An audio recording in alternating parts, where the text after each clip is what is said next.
So I had a lot of people ask me about my avalanche pack and how it works, why I have it, what's the benefit. So first off, really quickly, the way that it works is there's a little cartridge of like compressed air. It looks like a mini scuba tank, and it sits in the bag. It's about the size of a regular water bottle, like a disposable water bottle, and it's filled with compressed air.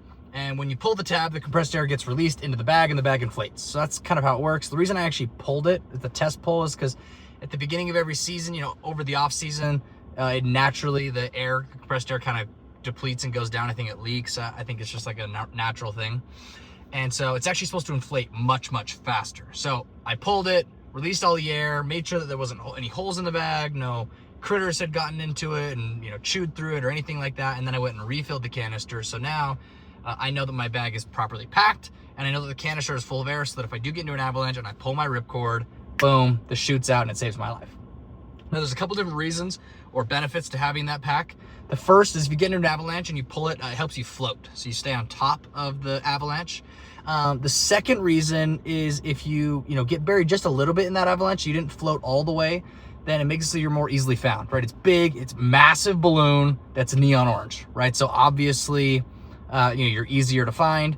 And the third reason, one of the bigger reasons, is if you get stuck in an avalanche, you get buried pretty deep, it makes it so there's a larger pocket of air for you, right?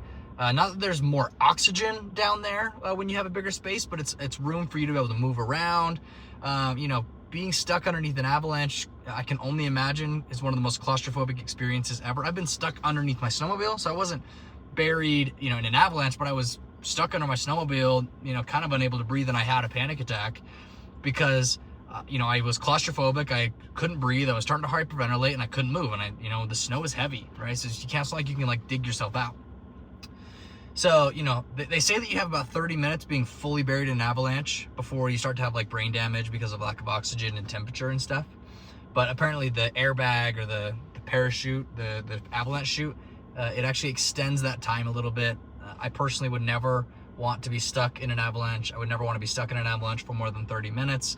But, I love to snowmobile and avalanches happen. And if one of those does happen, I would hope that my avalanche pack worked properly and that maybe it did make it so that I could last 35 or 40 minutes before I could get found.